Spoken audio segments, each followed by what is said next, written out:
जय हिंद फ्रेंड्स।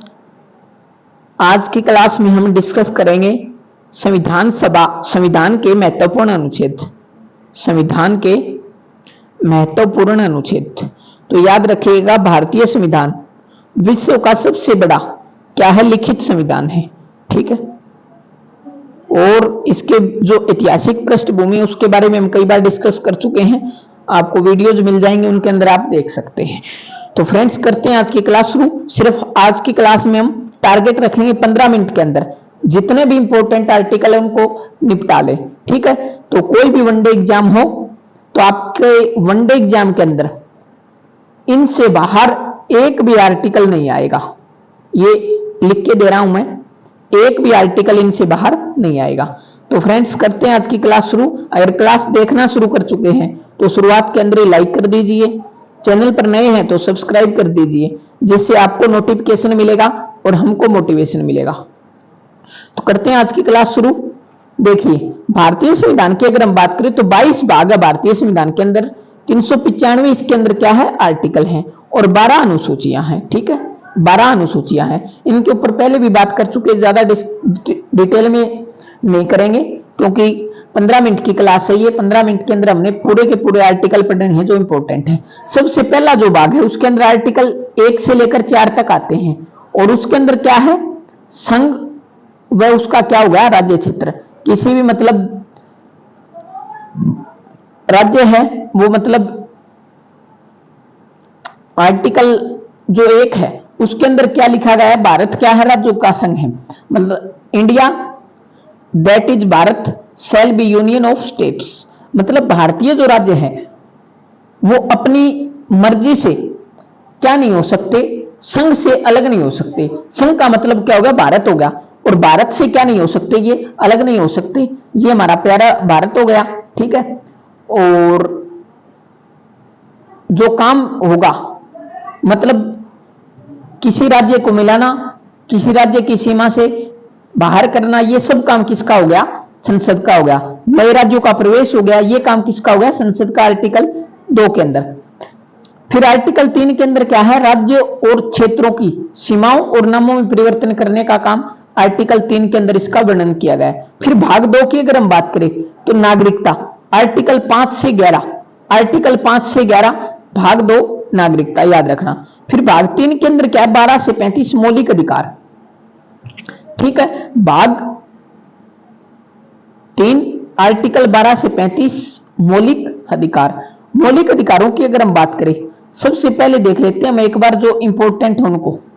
देखो, एक तो समानता का अधिकार हो गया। समानता के अधिकार की अगर हम बात करें तो ये आर्टिकल 14 से 18 के बीच, याद रखना, 14 से 18 के बीच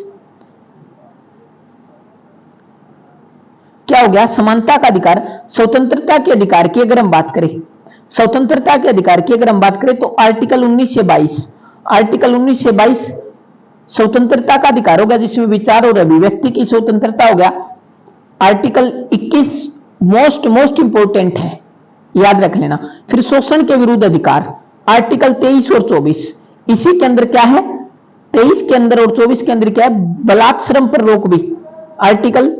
ठीक है, याद रखना। फिर धार्मिक स्वतंत्रता का अधिकार, इसकी अगर हम बात करें तो 25 से 28 आर्टिकल, याद रखना, 25 से 28 आर्टिकल धार्मिक स्वतंत्रता का अधिकार।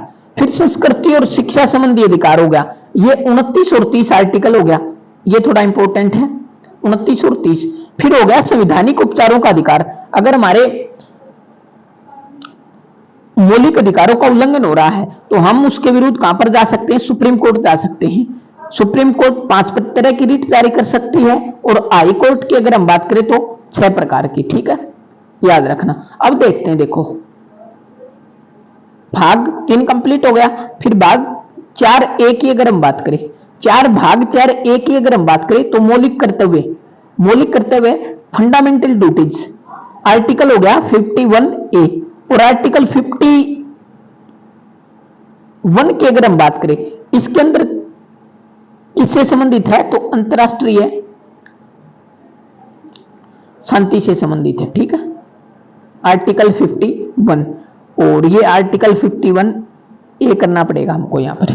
ठीक है, मौलिक कर्तव्य की अगर हम बात करें तो मूल संविधान के अंदर कोई भी मौलिक कर्तव्य नहीं था, लेकिन उसके बाद क्या होता है, सन 1976 के अंदर 1976 के अंदर सरदार स्वर्ण सिंह समिति की सिफारिश पर, सरदार स्वर्ण सिंह समिति की सिफारिश पर 42वें संविधान संशोधन द्वारा 10 फंडामेंटल ड्यूटीज को जोड़ा गया।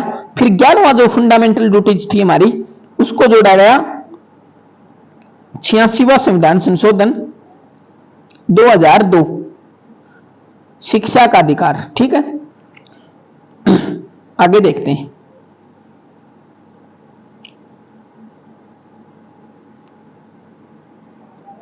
फिर देखते हैं, देखो आर्टिकल 17 क्या है, इंपॉर्टेंट है, अस्पृश्यता का अंत, मतलब छुआछूत का अंत, छुआछूत का अंत। फिर है आर्टिकल 29 की अगर हम बात करें तो अल्पसंख्यक हितों का संरक्षण। जो अल्पसंख्यक वर्ग है, जैसे भारत के अंदर क्या है, हिंदू को छोड़कर जो हम हैं, जैसे हमें छोड़कर बाकी जितने और भी रिलीजन हैं उन सभी को क्या रखा है, माइनॉरिटी के अंदर रखा है। ठीक है, हिंदू को छोड़कर सभी को क्या रखा है, माइनॉरिटी के अंदर रखा है। फिर है आर्टिकल 40। आर्टिकल 40 की अगर हम बात करें तो पंचायती राज प्रणाली, पंचायती राज प्रणाली का मतलब बात करें इसके बारे में, आर्टिकल 40 के बारे में, तो पंचायतों का गठन, पंचायतों के गठन की अगर हम बात करें तो ये कौन सा आर्टिकल हो गया, आर्टिकल 40। फिर आर्टिकल 32 के बारे में जिक्र कर चुके हैं, आगे देखते हैं। फिर भाग 5, ये सबसे बड़ा भाग है भारतीय संविधान का, इसके अंदर देखते हैं हम। देखो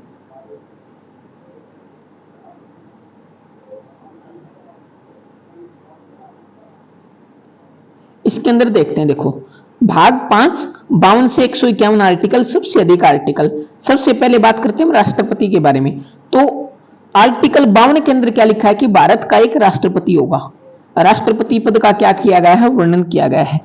ठीक है, फिर 53 के अंदर क्या है, उसके कार्य, मतलब उसके पास क्या क्या शक्तियां होंगी, क्या क्या उसके कार्य होंगे। ठीक है, फिर आर्टिकल 54 के अंदर क्या किया गया है, निर्वाचन। उसके निर्वाचन की अगर हम बात करें तो लोकसभा और राज्यसभा तथा विधानसभाओं के सभी निर्वाचित सदस्य इसके क्या होते हैं, सदस्य होते हैं। ठीक, निर्वाचित सदस्य इसके क्या होते हैं, सदस्य होते हैं। जो निर्वाचित सदस्य हैं वो इसके अंदर निर्वाचन के अंदर भाग लेते हैं। फिर 61 के अंदर, आर्टिकल 61 के अंदर क्या किया गया है, इंपीचमेंट या महाभियोग, इंपीचमेंट या महाभियोग का वर्णन आर्टिकल 61 के अंदर किया गया है। फिर आर्टिकल 72, आर्टिकल 72 की अगर हम बात करें तो क्षमादान की शक्ति। ठीक है, क्षमादान की शक्ति आर्टिकल 72। और आर्टिकल 71 याद रखना, अगर राष्ट्रपति या उपराष्ट्रपति के चुनाव में प्रेसिडेंट या वाइस प्रेसिडेंट के चुनाव के अंदर कोई विवाद होता है तो उसका निपटारा कौन करेगा, सुप्रीम कोर्ट। ठीक है, अकॉर्डिंग टू आर्टिकल 71। आर्टिकल 23 के अंदर क्या है, अध्यादेश जारी करने की शक्ति। आर्टिकल 123, अध्यादेश जारी करने की शक्ति किसकी, राष्ट्रपति की। राज्यपाल की पूछे तो 213। ठीक, आगे देखते, देखो 143, सुप्रीम कोर्ट परामर्श लेगी, किससे, राष्ट्रपति से। ठीक है,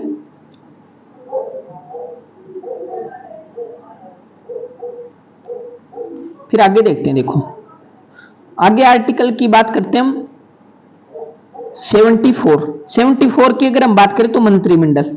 ठीक है, मंत्रिमंडल का जो हेड होता है उसको क्या बोलती है, प्रधानमंत्री। तो प्रधानमंत्री की अगर हम बात करें तो आर्टिकल 75। फिर अटॉर्नी जनरल, अटॉर्नी जनरल की अगर हम बात करें तो महान्यायवादी। इसकी अगर हम बात करें तो आर्टिकल 76। वर्तमान में कौन है, आर वेंकट रमनी, आर वेंकट रमनी वर्तमान के अंदर भारत के क्या है, आर्टिकल है।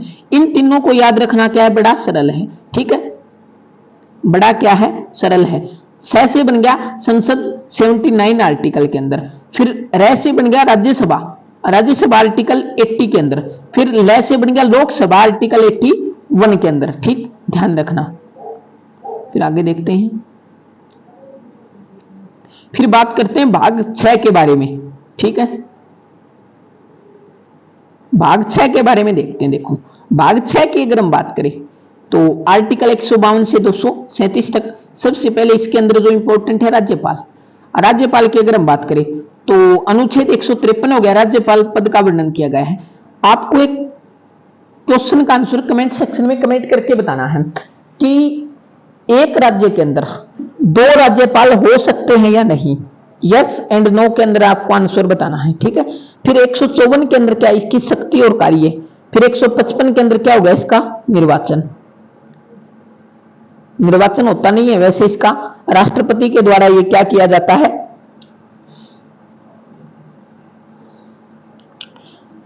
नियुक्त किया जाता है, ठीक है। राष्ट्रपति इसकी क्या करते हैं, नियुक्ति करते हैं। वैसे क्या बोलते हैं इसको, राज्य के अंदर केंद्र सरकार का एजेंट इसको बोला जाता है, ठीक है। फिर उपराष्ट्रपति रह गया था बीच के अंदर, तो आर्टिकल 63 के अंदर क्या लिखा है, उपराष्ट्रपति होगा भारत का एक। और 64 के अंदर क्या लिखा है, राज्यसभा के सभापति के रूप में।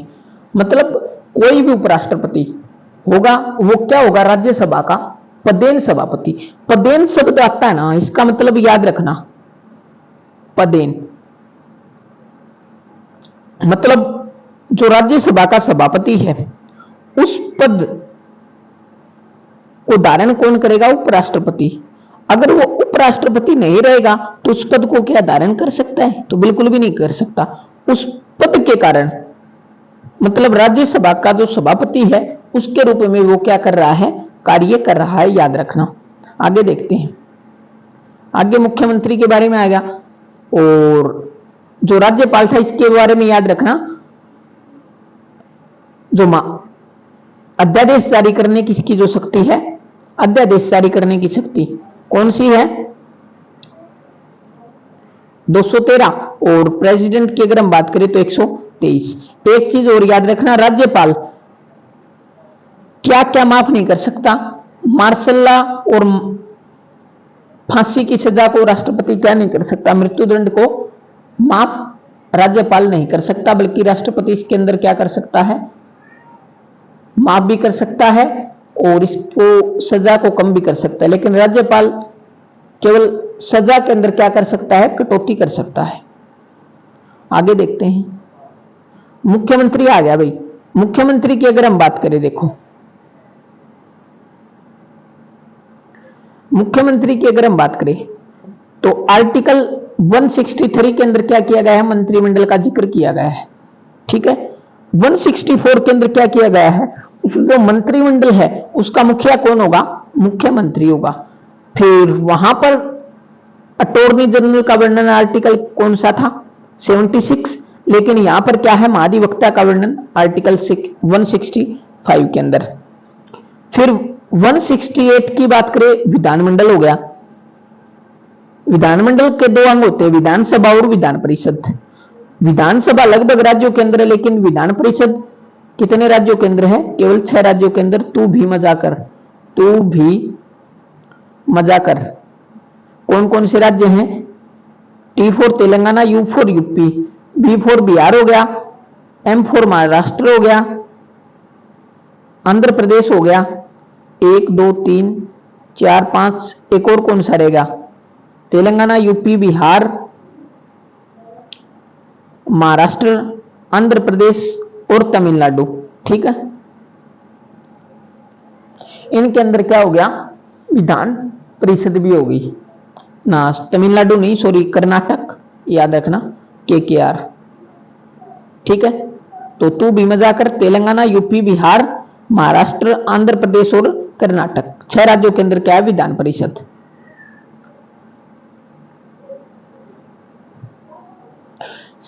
आगे देखते हैं हम आर्टिकल 100। आर्टिकल 100 की अगर हम बात करें तो निर्णायक मत। फिर आर्टिकल 108 की अगर हम बात करें, देखो संयुक्त अधिवेशन, ज्वाइंट सिटिंग है। ज्वाइंट सिटिंग अब तक केवल 3 बार हुई है।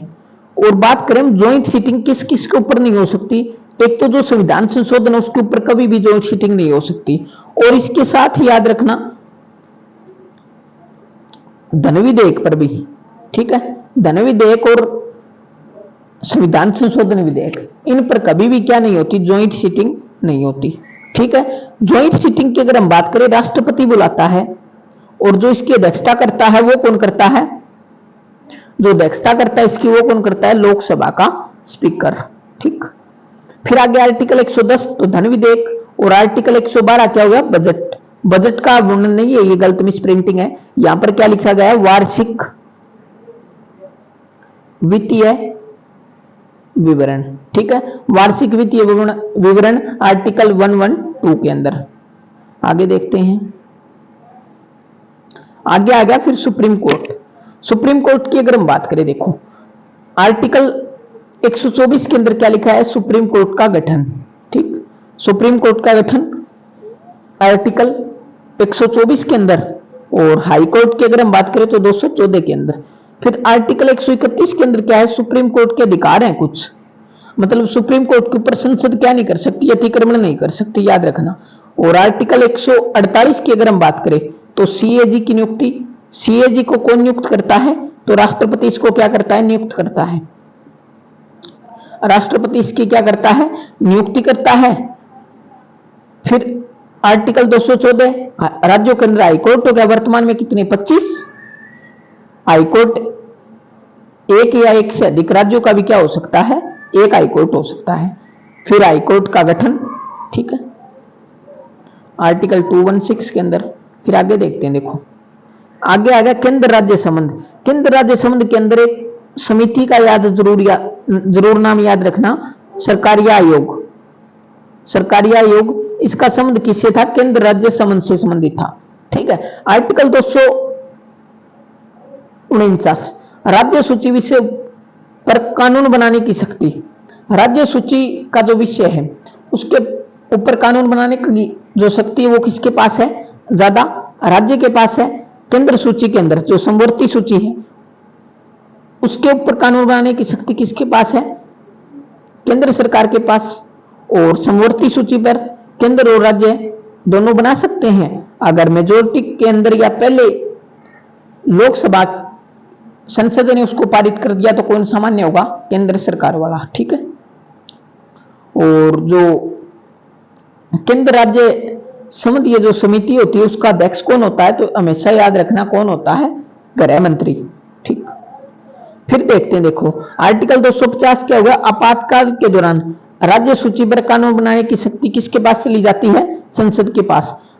आर्टिकल 262 के अंदर क्या? नदी जल विवाद। जितने भी उत्तर भारत के राज्य हैं, उत्तर भारत के जितने भी राज्य, लगभग सभी के अंदर क्या डिस्प्यूट चल रहा है? किसको लेकर? जल बंटवारे को लेकर। फिर अंतर्राज्यीय परिषद जिसका अध्यक्ष कौन होता है? गृह मंत्री। फिर वित्त आयोग की अगर हम बात करें तो आर्टिकल 280, और ये कितने वर्ष के लिए होता है? 5 वर्ष के लिए। ठीक है, अगर राष्ट्रपति चाहे तो इसको 5 वर्ष से पहले भी क्या कर सकता है? इसका कार्यकाल खत्म कर सकता है। फिर 312 के अंदर क्या है? अखिल भारतीय सेवाएं, और अखिल भारतीय सेवाओं के अंदर जो विस्तार करने की शक्ति वो किसके पास है? राज्यसभा के पास। जो अखिल भारतीय सेवाएं आईएएस, आईपीएस और आईएफएस 3 प्रकार की क्या होती हैं? अखिल भारतीय सेवाएं। फिर आर्टिकल 315 इसके अंदर क्या हो गया? संघ व राज्य के लिए लोक सेवा आयोग। ठीक है, यूपीएससी का वर्णन किसके अंदर है? आर्टिकल 115 के अंदर।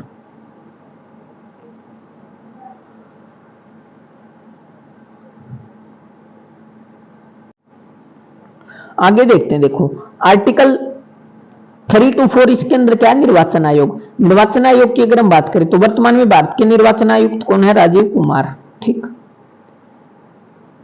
और आर्टिकल 343 इसके अंदर क्या है? राजभाषा का वर्णन है। ठीक है, फिर आर्टिकल 325 इसके अंदर क्या है? आपातकाल। आपातकाल कौन सी आपातकाल? जो राष्ट्रीय आपातकाल है। ठीक है, और 356 के अंदर राष्ट्रपति शासन, और 360 के अंदर क्या है? वित्तीय आपातकाल। और बात करें ये जो तीनों आपातकाल है राष्ट्रपति कौन से आर्टिकल के अकॉर्डिंग लगाता है? तो 365 याद रखना, आर्टिकल 365। आर्टिकल 368 की अगर हम बात करें तो इसके अंदर क्या है? संविधान संशोधन की शक्ति किसके पास? संसद के पास। संसद के पास। तो फ्रेंड्स ये थी क्लास आज की। कमेंट सेक्शन में कमेंट करके जरूर बताना, और अगर आप इसकी पीडीएफ लेना चाहते हैं ना तो हमारा टेलीग्राम चैनल है हिंदू जीएस क्लासेस, उसको आप जरूर फॉलो कीजिएगा। वहां पर मैं हर लेक्चर की क्या करता हूं, पीडीएफ प्रोवाइड करवाता हूं। अगर क्लास आपको पसंद आई हो तो जी भरकर प्यार दीजिए और चैनल पर सब को जरूर सब्सक्राइब कीजिएगा, ताकि हमारी हर एक वीडियो का आपको क्या मिलता रहे, नोटिफिकेशन मिलता रहे और हमको मोटिवेशन मिलता रहे। तो मिलेंगे नेक्स्ट क्लास में। जय हिंद, भारत माता की जय।